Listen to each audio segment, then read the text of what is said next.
نواز league نے chairman Tehreek Insaf Imran Khan کے خلاف برطانیہ کے چیریٹی کمیشن میں باضابطہ درخواست دائر کرتے ہوئے الزام لگایا ہے کہ انہوں نے اور ان کی جماعت نے برطانوی عوام سے جھوٹ بول کر اور دھوکہ دہی سے شوکت خانم ہسپتال کے نام پر فنڈز جمع کیے، جنہیں بعد میں سیاسی مقاصد کے لیے پی ٹی آئی کی سرگرمیوں کے لیے استعمال کیا گیا۔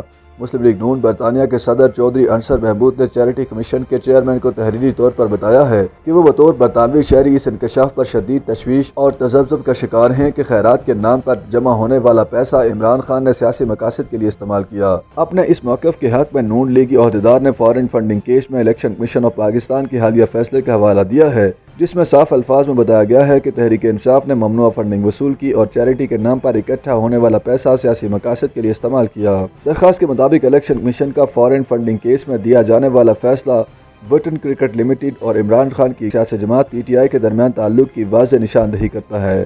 مسلم لیگی عہدیدار نے برطانوی چیریٹی کمیشن کے سربراہ کو لکھا ہے کہ آکسفورڈ شائر میں عارف نقوی نے عطیات جمع کرنے کے لیے ایک تقریب منعقد کی، جس کی عوام میں باضابطہ تشہیر کی گئی۔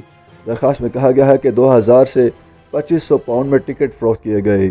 وٹن کرکٹ لمیٹڈ کے بینک سٹیٹمنٹس کے مطابق جمع ہونے والی خطیر رقم میں سے 2013 میں 3 قسطوں میں پی ٹی آئی کو 2.12 ملین پاؤنڈ بھجوائے گئے، جس میں سے 13 لاکھ پاؤنڈ کی بھاری رقم ابراج گروپ سے پی ٹی آئی کو بھجوائی گئی، جو عارف نقوی کی پرائیویٹ لمیٹڈ کمپنی ہے۔ درخواست کے مطابق یہ رقم عمران خان کی جماعت پی ٹی آئی کو سیاسی مقاصد کے لیے بھجوائی گئی۔ عارف نقوی کی وٹن کرکٹ لمیٹڈ کو کمپنیوں اور افراد نے فنڈز دیے۔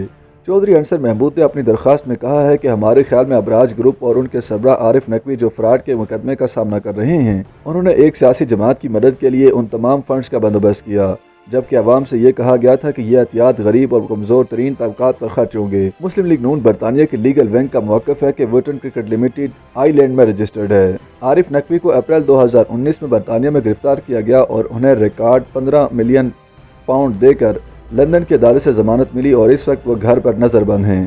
امریکہ میں فراڈ میں ملوث ابراج گروپ اور عارف نقوی سے متعلق دبئی میں بھی تحقیقات جاری ہیں۔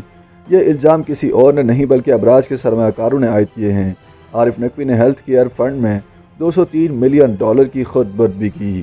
درخواست میں بتایا گیا ہے کہ دبئی فائنینشل سروسز اتھارٹی نے ابراج سے منسلکہ اداروں کو $315 ملین کے جرمانے کیے اور مالی فراڈ کرنے پر متحدہ عرب امارات نے عارف نقوی کو 3 سال قید کی سزا سنائی۔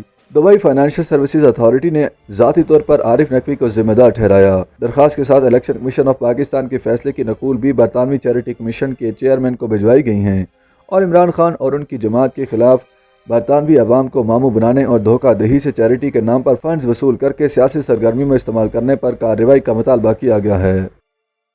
YouTube پر گوگلی نیوز دیکھنے کے لیے youtube.com کی سرچ بار میں googly news T V type کریں۔ گوگلی نیوز کے پیج پر سرخ رنگ کے سبسکرپشن والے بٹن پر کلک کرنا نہ بھولیے۔ YouTube پیج پر اپلوڈ ہونے والی ویڈیوز سے باخبر رہنے کے لیے بیل آئیکن پر کلک کیجیے۔ آپ کو ہر نئی ویڈیو کے بارے میں نوٹیفیکیشن موصول ہو جائے گا۔